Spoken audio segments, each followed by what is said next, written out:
Ici Blanc, les Limougeaux parlent de Limougeaux.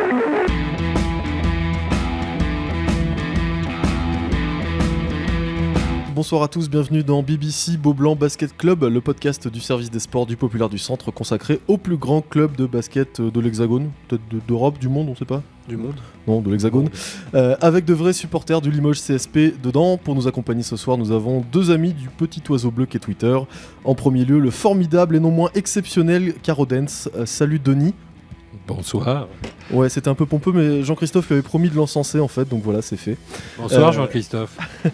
Lionel, j'espère que tu seras pas jaloux, puisqu'on accueille Lionel, alias Liored également sur Twitter. Salut Lionel. Salut. Et puis avec nous, pour accompagner ce duo, malgré l'absence remarquée de Mathieu Marot, on a quand même un représentant du service des sports, en la personne de Kevin Kao. Salut Kevin. Salut. Ça fait plaisir de voir quelqu'un qui sourit. Ça change. Et la bonne nouvelle, c'est que pour une fois, c'est pas Mathieu qui gagnera le quiz. C'est vrai. Ça aussi, c'est une bonne nouvelle. C'est vrai. Voilà, c'était déjà arrivé par le passé d'ailleurs, une seule fois. Et bien on va commencer ce BBC avec les traditionnels 5 majeurs. Messieurs, cette semaine, on a eu un peu pitié de vous et on a épargné des recherches fastidieuses en rapport avec la riche histoire du CSP. Notre ami Jean-Christophe, qui est en vacances, nous a concocté quand même un petit thème assez sympa. C'est le 5 majeur des joueurs JFL qui évoluent cette saison en JP Elite et que vous aimeriez bien avoir dans votre équipe. Je vous donne celui de Jean-Christophe qui m'a été transmis par Pigeon Voyageur. Axel Julien à la main, Isaiah Cordinier à l'arrière, Valentin Bigot à l'aile, Livio Jean-Charles en 4 et Jerry Boutielé en pivot. Kevin ? En arrière, je mets Jean-Baptiste Maille et Axel Julien. À l'aile, je mets Isaiah Cordonnier. Et à l'intérieur, je ferai un duo Yaboudziele et Ouattara. Ouais, des petits points communs quand même avec le chef. Mais je voulais pas copier. Lionel. Alors mon 5 majeur en poste 1, j'ai pris Axel Julien. En 2, Yacouba Ouattara. Poste 3, j'ai longuement réfléchi. J'ai surtout pensé au coach. Et je me suis dit que c'était sûrement bien pour un coach d'avoir un joueur qui fait pas de faute. Donc j'ai logiquement pensé à Charles Cahudi. En poste 4, Invernizzi. Et en poste 5, Boutielé. Denis ? Eh ben écoute, moi c'est simple, c'est 100% Limougeaux. Beyurtz, Cruzol, Lang, Invernizzi et Boutielé. Voilà, moi cette équipe, ces 5 Français de chez nous me plaisent bien, donc je vois pas pourquoi j'irai chercher des joueurs à l'extérieur. Jerry Boutielé fait l'unanimité. Hein. Oui. Mais pour moi c'est... il a eu un petit passage à vide. Les petits soucis sont loin derrière maintenant. Il aimait pas trop l'Espagne. Maintenant, on a le vrai Boutielé. Voilà, c'est ça. Eh bien, messieurs, on va poursuivre ce BBC en écoutant la traditionnelle rubrique tant attendue du Captain Bretzel qu'on écoute tout de suite. Mon cher Pierre, quel soulagement pour moi en ces heures sombres de ne pas travailler comme vous dans un open space plein de promiscuité et de microbes. Grâce à Dieu, au moins dans vos locaux, le débonnaire Pascal Ratino, fermé dans sa bulle de verre, est préservé de tout ça. Le CSP, lui, a vécu une fin de match à Chalon-Reims digne du bordel qui régnait à la cérémonie des Césars. Telle une Adèle Haenel furibarde, la lucidité des joueurs s'est barrée lors des dernières possessions. Aujourd'hui, la situation comptable au classement reste bonne, puisque Cholet, le prochain adversaire, reste à portée de tir. Enfin, le prochain adversaire, si ce satané coronavirus veut bien nous foutre la paix. Et ce risque sanitaire m'a poussé à me pencher sur le calendrier des prochains déplacements. Ceci d'une part parce que je suis un grand professionnel des médias, bien que je ne vous arrive pas à l'élastique de la soquette, mon cher Pierre, et d'autre part parce que je suis soucieux de la santé de vos petits camarades de la rédaction. Et à la lecture de ce calendrier, ceux qui étaient jadis simples journalistes sportifs vont passer au statut de correspondants de guerre. C'est armé de leur tube de gel hydroalcoolique qu'ils vont devoir partir dans les contrées les plus insalubres de France pour nous tenir informés. Prochain déplacement donc au Portel, lanterne très très rouge du championnat. Pour une fois, on va éviter le carnaval et peut-être même de passer pour des clowns. Par contre, il va falloir traverser l'Oise, sauf à faire un détour. Et bon, faut reconnaître qu'actuellement, vous avez plus de chances de croiser du monde entre Rampenat et Saint-Gilles-les-Forêts que dans l'Oise. Puis match de coupe contre Strasbourg. Strasbourg, dont on se demande encore pourquoi l'OMS n'a jamais mis le club en isolement. Depuis bientôt 10 ans, la SIG est le plus gros cluster de l'épidémie de l'ousinite. Le patient zéro, qui n'a jamais aussi bien porté son nom, Vincent Collet, a certes été éloigné, mais pourquoi avoir laissé ces pauvres gens à l'abandon toutes ces années? Le point rageur de Martial Bellon aurait au moins épargné nos panneaux publicitaires en 2015. Enfin, début avril, s'il reste encore quelques joueurs aptes d'ici là, il faudra aller dans les terribles terres du Mordor béarnais. Et là-bas, ces dernières années, on y a quand même fait de belles crises de branloute aiguë. Voilà mon cher Pierre, c'est sur ces paroles pleines d'optimisme que je vous laisse. Embrassez pour moi mes vieux camarades du Muppet Show que vous avez la joie de recevoir aujourd'hui. Surtout prenez-en soin, ce sont deux vieilles choses fragiles. À bientôt. C'est parfait. Comme Ouais, c'est bon, tu l'as d'habitude, entendu excellent. Ah, mais toujours aussi bon, hein, ce bretzel. Toujours Ouais. aussi bon. Moi hein. j'aime bien sa rubrique, ça me permet d'aller aux toilettes. Ou de boire un coup. Ouais. Et puis l'intonation de sa voix, quel charme. quel mais charme. c'est vrai que c'est clair. Quel mec. Eh bien, voilà, on va poursuivre ce podcast avec le retour à la compétition du Limoges CSP après la mini-trêve pour cause de Coupe Amitié. Le CSP qui s'est incliné à Chalon-Reims de 3 petits points vendredi dernier. Qu'est-ce qu'on en pense de ce match Kevin, pour commencer Ce match, le Limoges CSP aurait pu le prendre, sachant qu'ils ont eu la possession pour égaliser. Ils étaient devant. Ils avaient 3 points d'avance à 2 minutes de la fin, si je me souviens bien. En fait, le Limoges CSP a payé son entame. Je crois qu'ils étaient à moins 12 ou à la 12e minute du match. Donc, c'est compliqué de démarrer le match avec un tel écart. Ils sont quand même revenus. Mais ils ont lâché. Oula. C'est compliqué. Ils ont perdu ce match. C'est comme t'as tout fait tout. Ouais. Non, ils ont perdu ce match. Ce qui est dommageable sur cette partie, c'est que le Limoges CSP a perdu face à un adversaire à sa portée. Et Chalon-Reims n'a gagné que sa 4e victoire à domicile. Et voilà, en fait, quand on a des ambitions de play-off et quand on veut aller en play-off, on doit absolument gagner contre des adversaires qui sont moins bien classés. Et c'est ce qu'a n'a pas fait le Limoges CSP, malheureusement, vendredi soir. Lionel Alors je serais moins analytique que Kevin. Moi, je me posais la question de la coupure, justement, de la trêve. Qui doit certainement faire du bien à certains joueurs, physiquement et mentalement. Mais après, du coup, ça coupe une dynamique, puisqu'ils étaient dans une bonne dynamique. Donc on pourra quand même toujours se poser cette question-là.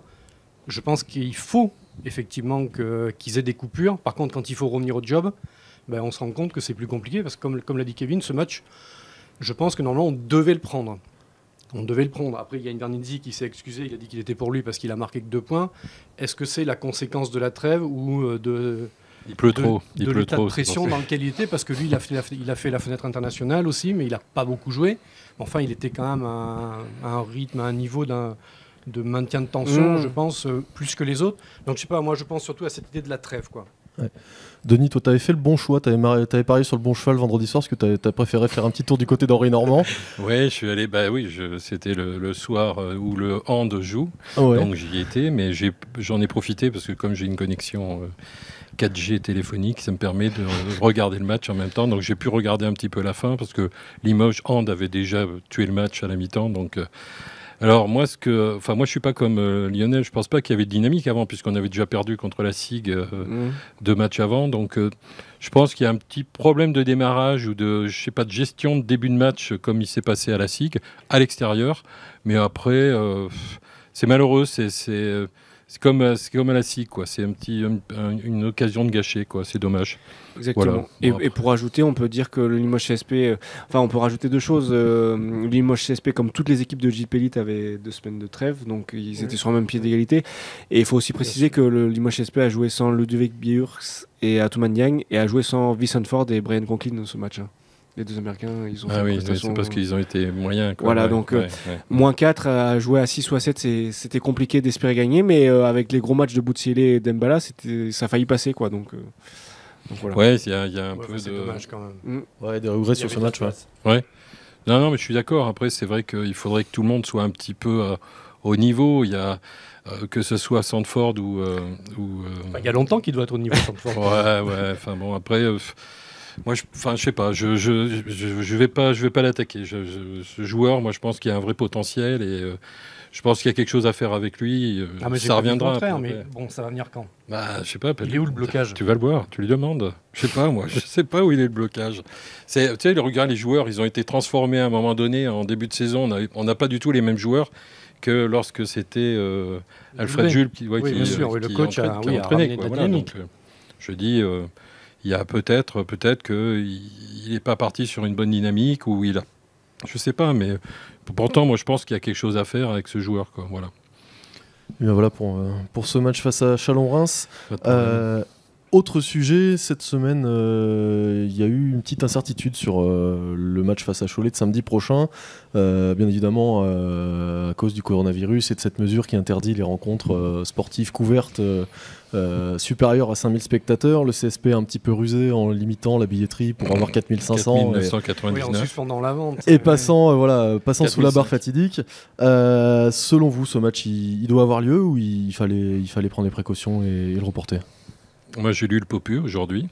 Il y a un excellent Je n'ai pas lu le Popus aujourd'hui. mais il y a une excellente interview du docteur, celui qui est dans Charlie Hebdo, là, j'ai oublié son nom. Patrick Pelou. Patrick Pelou, qui explique justement certaines choses. Bon, après, il a un discours rassurant. Après, moi, j'y serai pas. Donc, s'il y a des malades. Non, mais moi, enfin, faites le match.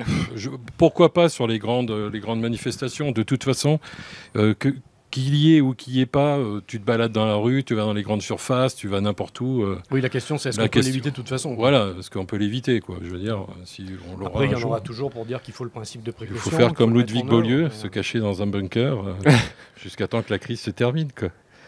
Ce qu'on peut dire, c'est que le Limoges SP a respecté les règles, dans le sens où on avait interdit à plus de 5000 personnes de se réunir dans des enceintes sportives fermées. Le Limoges SP a bloqué les places à 4500. Avec le staff, les joueurs, ils seront à 4600. Donc le match va avoir lieu. En tout cas, c'est en attente de. Si ça évolue pas, le match normalement aura lieu. Là, il est maintenu, Et quand même, on peut dire aussi que c'est mieux pour le Limoges SP de jouer devant 4500 personnes que de jouer à huis clos, comme ce qu'a supposé certains Roxana sont en train de- Mariuseanu par rapport au PSG au match retour de la Ligue des Champions face au Borussia, qui pourrait avoir lieu à huis clos. Je pense que le Limoges SP a plus intérêt à jouer financièrement et en termes d'ambiance et en termes de sportif devant 4500 personnes qu'à huis clos. Ça, Oui, c'est mais au là, moins- ça dépasse quand même le débat sportif. Oui, ce qui se voilà, passe, quoi. c'est ça. Ouais, on va au-delà Après, quand même. sur la tenue au nom du match, ils ont respecté. En tout cas, ils sont dans les normes. Après, il fallait dire 5000 ou 4000, enfin, il fallait mettre une limite. Hein. La limite, elle est à 5000. Alors, s'ils font 4000, ben voilà, quoi. C'est Oui, mais en respecté. même temps, c'est paradoxal parce que ce matin, il y a aussi des millions de gens qui ont pris le métro pour Exactement. aller au travail à Paris. Quoi. Il y a Et eu ils sont aussi dans des espaces. Lyon qui sont Saint-Etienne confinés, qui a donc, eu, je sais plus combien des dizaines de milliers de spectateurs, même. Enfin, Ouais, ouais. Bon, après, c'est sûr que le métro, là, en termes de, c'est un lieu vrai de confinement, quoi. Donc, bouillon de culture, c'est total. Oui. Voilà, faut pas toucher les barres. Faut se tenir en équilibre, quoi. Faut pas toucher la barre. Voilà, alors qu'à Beaublanc, on est bien assis. À Beaublanc, on est bien assis. Voilà, il faut pas, tu touches pas ton voisin de. Du reste, c'est pas la peine de le faire. Ouais, pour ceux qui voient pas, ils sont en train de se faire des attouchements. Voilà. C'est ça. Et bien là-dessus, on va terminer avec ce premier débat. On va enchaîner avec le quiz. Alors, Tant attendu. on a eu pitié de votre pauvre culture basket. T'as Ah oui, raison. c'est clair. On plaisante, hein, bien Non, évidemment. non, mais c'est vrai, Non, mais non, je suis non. nul. Et on va chercher des joueurs qui, Kevin, ne reluque Ouais. pas sur mes fiches. Je vous regarde, les gars. Des joueurs qui jouent en Jeep Elite cette saison. Et parmi eux, il y a quelques grands amis du Limoges CSP. Ah oui. Je suis né le 27 avril 96 à Albi dans le Tarn. Et jusqu'à présent, je n'ai connu qu'un seul club dans ma carrière depuis mes débuts. Rémi Lescar. Non. Bah non, il est de. Vingt- Il est de. Pas qu'un du seul Tarn, club. lui. L'autre. Il est là. des Landes. Cavalière. Oui, alors je crois que Kevin a bredouillé le premier, le nom, on va lui Ouais, je accorder. bégaye beaucoup. Ah, les parce gars. qu'il faut trouver des mecs de Pau aussi. Il faut trouver Ah, il des a grands dit amis des du grands Limoges amis du CSP. CSP. Ah, Donc Cavalière. Ah ouais, d'accord, ok. Oui, Léopold. donc, Allez, un point pour Kevin. Ah d'accord, ok, super.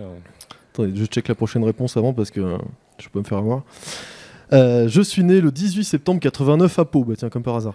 Oh, putain. Je mesure 1m90 et je suis arrière. Bah, Rémi Lescar cette fois-ci. Et non. Ah non, il est pas né à Pau, lui. Je suis formé au centre fédéral et je suis le meilleur marqueur de N1 à l'âge de 17 ans, avec une moyenne de 21,7 points par match. C'est qu'il est né à Pau, c'est, Je m'offre même une pointe à 45 points lors d'un match contre Charleville-Mézières. Edwige. Edwin Jackson. Edwige. J'accorderai Edwin uniquement Jackson. sur les vrais noms et pas sur les surnoms. Il est Ça vache fait un quand point même. pour hein. Denis. Ouais, Trouvé ça, toi. Les petits sobriquets de Twitter, ça ne compte pas. Kevin. Faut les Je savais passer pas civils. 45 points, mais il y avait un piège, hein. 45 Ouais. points. Putain, mais c'était pas à 3 points. Allez, un point pour Kevin, un point pour Denis. Lionel, faut Ouais, réagir. bon, j'ai un point et demi quand même là. J'ai dit Edwige. hein. On verra, peut-être en cas d'ex-aequo. Je suis né le 19 novembre 90 à Dax. Eh ben donc, Lesca. Rémi Lesca. Bravo Denis. Il va tourner court ce quiz encore. finir pas tomber. Il va gagner, il va gagner. Mathieu, Ça va si tu tourner nous court, vous entends, allez voir. Je suis fourbe. Je suis né le 28 février 85 à Abidjan, de parents d'origine malienne. Je mesure 2,05 m et j'évolue au poste de pivot. Ah, vous me décevez là, vous étiez plus rapide sur les précédents. Je sais pas. Je débute à la Fraternelle d'Aulnay-sous-Bois, puis à Poissy, avant d'être recruté par le centre de formation de l'Asvel. À Marassi. Non. Sur le banc et sans jouer, je suis champion de France 2002.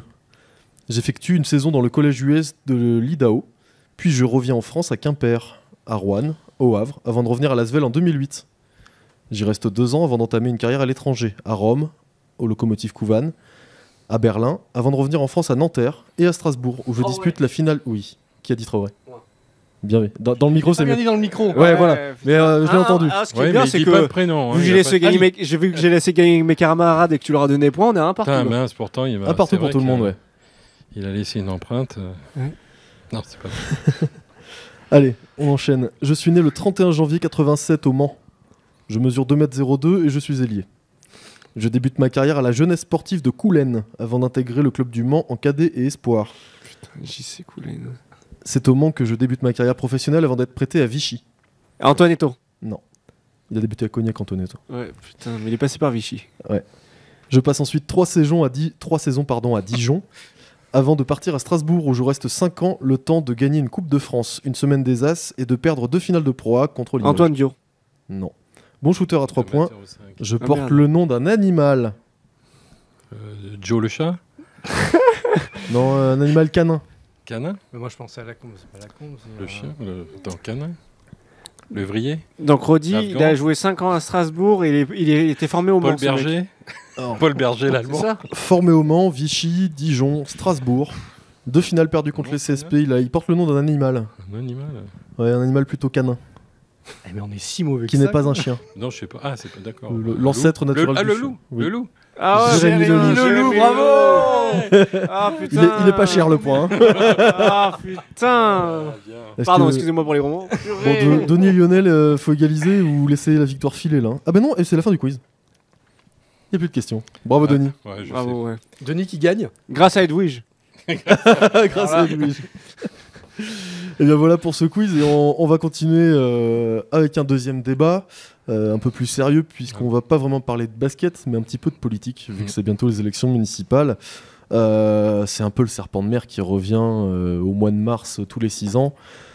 Le palais des sports, la Le éventuelle serpent de mer qui future, revient tous les 6 ans. Ouais, C'est quoi, bon, c'est pas- ça veut dire les- oui, j'ai perdu mon expression, c'est pas grave. L'Arlésienne. L'Arlésienne, c'est ça que je Voilà, cherchais. c'est Heureusement ça, que t'es là, l'Arlésienne. Kevin. Les marronniers, c'est. Ouais, c'est voilà, ça. c'est presque un marronnier. Ouais, Ouais, c'est c'est pas ça. tous les ans, mais c'est presque pareil. Qu'est-ce qu'on fait? Est-ce qu'on rénove Beaublanc? Est-ce qu'on fait une grande aréna de 18 000 places à Landouge, à la place de la caserne Marceau? Est-ce que vous avez entendu les propositions des candidats là-dessus?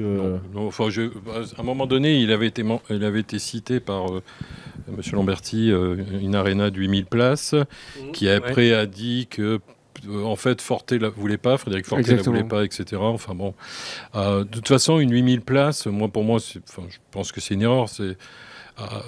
Tu remplis pas une 8000 places à chaque match, quoi. C'est pas possible. Donc, si c'est pour que ça sonne creux, aucun intérêt. Par contre, je dirais pourquoi pas. Il y avait des idées de rénover Beaublanc, mais pour ça, il faut trouver un point de chute le temps de la Oui, en rénovation. attendant quoi. les travaux. Ouais. Mm. En tout cas, ça fait réagir les politiques parce que je l'ai noté. Ah, bien. Il y a eu Dans ton micro. le 26-02, Attends. il y avait le débat des municipales sur France 3. Oui. Et donc, M. Lamberti est reparti sur ça.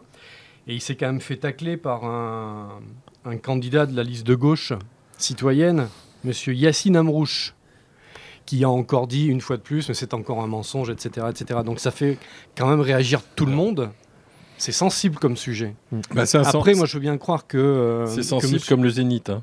Parce que le Zénith, nous on est vieux, donc on a connu les années Sans Zénith.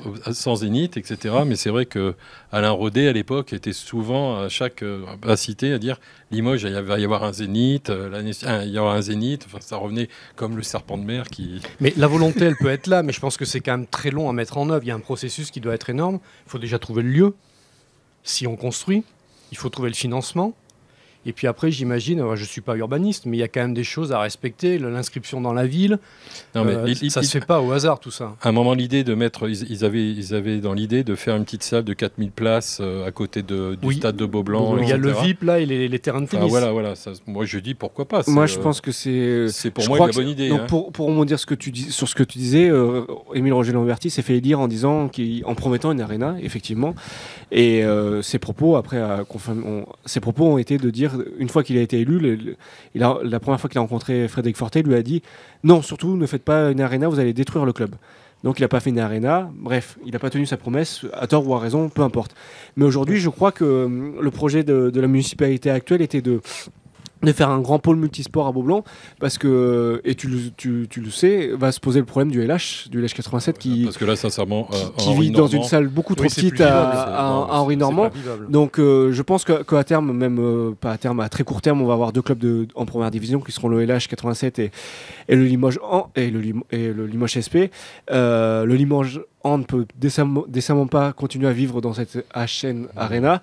Donc moi, je pense que l'idée, après, je ne sais pas si elle est pertinente et bonne, mais l'idée pourrait être d'avoir une salle à une capacité de, comme vous l'avez dit, 3-4 000 à côté de Beaublanc.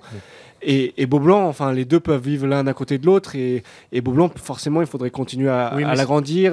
Peut-être en mettant le CSP temporairement dans l'autre salle et agrandir Beaublanc. Mais moi, je vois mal construire une autre salle et délaisser cette mythique salle de Beaublanc. Il faut changer ces loges oui, il faut la garder. VIP mais je pense, si tu construis, on va dire, une annexe de Beaublanc, est-ce que tu rénoves Beaublanc quand même, du coup? Je pense que ça serait l'idée, parce que donc il faut quand même aussi un financement il faut énorme. Une salle de 6000 à un moment donné, parce que tu les remplis les 6000 sur des matchs comme ils appelaient à un moment donné le CSP, les matchs hors. Donc il faut que tu aies une arène, mais qui soit...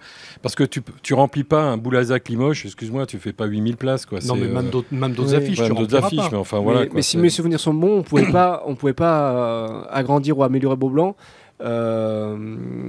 Parce que le Limoges SP n'avait pas de salle pour temporairement, en fait, on était obligé de fermer Beaublanc pendant 1, 2 mois, 3 mois. On peut pas imaginer une structure temporaire comme on voit la Leaders Cup à Paris, par exemple, en tubulaire sous un chapiteau. Comme ils avaient fait une année, enfin bon, je suis un vieux, donc j'ai connu un match contre les Grecs au Parc des Expos. Au Parc des Expos, avec là, c'était une installation plus que précaire. T'étais déjà vieux à l'époque? J'étais déjà vieux, ouais. D'accord, ça remonte, hein. Ouais, c'est ça. N'empêche, il faut quand même trouver le financement pour tout ça. Évidemment. Bah oui, parce que si tu construis on va dire une salle annexe, tu mets la jauge à 3-4 000. Moi je dis 4 000, ouais, pour moi c'est. Tu disais 3 500, mais 3 500, 4 000, enfin voilà quoi. Pour moi c'est la bonne idée, hein, il faut les sortir. Parce que si le hand, ils veulent à un moment donné, au fait, s'ils veulent monter en division supérieure, il va leur falloir un potentiel à 3005 places. Non, mais il leur faut un stade qui convienne, qui soit digne de ce nom, c'est sûr. Henri Normand, non. Puis même, enfin, je veux dire, il faut que aussi la billetterie amène aussi évidemment, un peu de évidemment. tout, quoi. Parce qu'aujourd'hui, le gros handicap de Beaublanc, c'est qu'il est difficilement modulable. Il faut plusieurs jours pour changer le parquet. Même le VIP du CSP, avant, il fallait aller à la tente. Si tu as envie d'aller aux toilettes, il faut aller... Puis les toilettes à Beaublanc, c'est des WC à la turque. Enfin, on est dans une autre époque. Il faut plus qu'un coup de peinture. Il faut plus qu'un coup de peinture, c'est clair. Voilà. S'il faut faire l'amiante, on sera là. On n'avait pas dit, on est toujours pas publicité pour les entreprises personnelles. On ira gratter. On ira gratter. N'empêche, qui finance ça? Toi et moi. Tes impôts? Moi, mais est-ce que nos impôts suffisent? J'habite pas Limoges. On a bien construit un stade à 60 millions d'euros. Un demi-stade, tu veux dire? Non, un 2 tiers stade. Un 2 tiers. Un 2 tiers? Ouais, de dessus, on voit bien qu'il y a 2 tribunes de fête. Ah oui, c'est vrai, t'as raison, il y a le virage. Il n'y a jamais eu de tribune au fond, donc voilà. Non, après qui finance, après c'est des projets de développement. Est-ce que le sport est une priorité pour le futur maire? Je sais pas, mais quand tu vois qu'on était capable de construire un stade à 60 millions d'euros, enfin un demi-stade ou un 2 tiers stade comme tu veux, c'est possible. Enfin, non, mais je suis entièrement d'accord, mais la question va se poser. C'est peut-être parce qu'on a construit le stade que c'est plus possible de faire une salle. Oui, voilà, exactement. Parler du financement, on a mis 60 millions dans le stade. Donc, de toute façon, si on veut que le CSP et le hand flirtent avec le haut niveau, il va falloir faire quelque chose, quoi. Il faut repenser ça. À un moment donné, Beaublanc, je sais pas, s'il y a peut-être une commission de sécurité qui va peut-être arriver un jour, puis il va dire là c'est trop pentu, ça va pas. Pourtant, il y a des villes, je pense à Dijon par exemple, qui arrivent à faire jouer ces deux clubs de hand qui évoluent au même niveau que le LH et le club de basket en Jeep Elite, qui jouent dans leur vieux palais des sports. Je crois qu'ils jouent sur le même parquet d'ailleurs, non, c'est avec des lignes tracées. Non, ils changent le parquet à chaque Je fois. sais Je sais pas, pas comment je ça sais se pas. fait. Mais Mais parce disons, que là, il est le hand, dynamique. pour le hand, ils installent. Ils installent un Ils ont parquet trouvé par-dessus. en fait avant, il leur fallait beaucoup de temps pour pouvoir le mettre en place. Maintenant, a priori, Ah, il y ils a ont un une nouveau structure qui passe système par-dessus le parquet qui de permet basket. de pouvoir aller beaucoup Ah, plus ils vite. démontent pas le parquet. Je sais Ouais, pas, ça peut donc être une je sais pas. solution à trouver aussi. À voir. Faudra cohabiter les deux. Mais bon, mais de toute façon, s'il y a une rénovation de Beaublanc, il va falloir que le club aille ailleurs, joue ailleurs, hein, et pas à Jean Lebaille, quoi. Ou la Salmu. On délocalise Voilà, Salmu. à Ouais, mais la Boulazac. Salmu, il y a l'ABC. L'autre avantage, tant qu'on est, tant qu'on est non, dans faut pas toucher Fétia. j'ai Non, vu. mais l'autre avantage, tant qu'on est dans ce débat, c'est que les délocalisations, enfin, le fait que le hand joue plusieurs fois à Beaublanc oblige les basketteurs du CSP à se trimballer à la salle Mu, comme vous l'avez dit, ou à la salle Grelet. Et peut-être d'avoir cette salle annexe pourrait avoir un lieu d'entraînement toute l'année, le même Oui, lieu mais d'entraînement, évidemment, sans évidemment. trimballer les Et c'est sur le basketteurs. même Et même, site. et même les jeunes, je pense aux espoirs aussi, qui eux, ils se font plusieurs gymnases dans la saison. Au moins, tu aurais la même unité d'entraînement. Ouais. Bien sûr. Ça serait Alors, j'ai vu que dans les projets aussi de M. Lambertis, s'il était réélu, il y avait justement toute la rénovation de l'enceinte totale de Beaublanc. De tout le parc des sports. ouais. Alors, mais est-ce que justement ce qu'il y a à faire au CSP, c'est compris là-dedans ou pas? On ne sait pas ça. Ça, il faudra lui demander. ouais. Je me suis pas penché en détail sur la question, je sais pas honnêtement. Il faudra lui poser la question quand il viendra au Populaire. Il est déjà venu, on n'y a pas pensé. On lui reposera si on le recroise. Voilà. Et on va terminer ce BBC avec un petit preview sur le match à venir face à Cholet. On reste en dehors du contexte coronavirus, on va parler uniquement du sportif.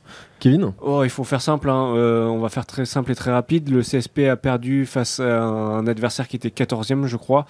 Le Limoges CSP doit gagner face au 6e du championnat s'il veut, à domicile, s'il veut viser les playoffs. Hein. On va la faire très courte. Le Limoges CSP doit gagner samedi face à Cholet. Un concurrent playoff, tout simplement. Je ferai encore plus rapide, il faut gagner. Gagner. Pas mieux. Ok, bon ben voilà, au moins on vous avait promis que ça serait rapide, ça l'est.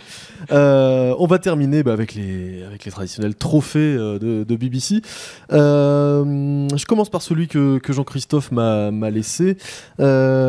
Pour Vincent Collet qui remporte le trophée du Morbac. Il se dit prêt à rester à la tête de l'équipe de France jusqu'au JO de Paris en 2024. Quand on a perdu une demi-finale de l'Euro en France et saboté le titre qui tendait les bras aux Bleus en ayant pris plus de 40 points de Pau Gasol sans jamais rien tenter tactiquement pendant 45 minutes, non, on ne peut pas prétendre vouloir rester jusqu'en 2024 à la tête de l'équipe de France. Voilà, ça c'est Jean-Christophe qui le dit. Ça, Je c'est ne mon suis Jean-Christophe, ça. que son Ouais. messager. Il aime pas, je crois. Bah non, Ouais, je sais moi, pas, je suis pas- je sais pas ce Je qu'il suis a. pas fan, mais si on regarde quand même ce qu'il a fait en équipe de France, même si derrière il est tombé sur Une génération les qui l'a transporté. comme quand ceux même, qui ont croisé la génération Zidane, quoi. Il a eu la génération Parker, et ce qui fait que ça a quand même Ça l'a un petit peu grandement aidé. ça a un peu aidé. Ouais, c'est il nous vrai. fait pas un peu une Domenech là, vouloir faire Je sais pas. le tour de trop Parce que Domenech, il a fait le tour de trop, lui. en 2008, oui. Ah ouais, peut-être, je sais pas. La demande en mariage, tout ça. Ah oui, Le 4-1 contre les Pays-Bas. Ah oui, oui, ouais, c'est tout vrai, ça, tout j'avais ça. oublié. Ouais. Ah oui, on C'est a vrai. vite oublié. ouais. Ouais. Moi j'en ai un, c'est un petit trophée en zappant sur les highlights de NBA, un petit trophée du randonneur pour, je crois que c'est Paul George, qui contre les Grizzlies a fait un joli marché magnifique là, sur Ah un oui, dunk. j'ai vu la je vidéo. vous le recommande Ouais, si vous ne l'avez pas j'ai encore vu. Ouais, il a fait 5 pas. Allez vous avant. balader sur Twitter, il a pas le mal tourné. Ouais. Non, mais 5 pas, c'est vraiment littéralement 5 pas. Ouais, C'est voilà. impressionnant. Ouais. Ouais, assez belle balade.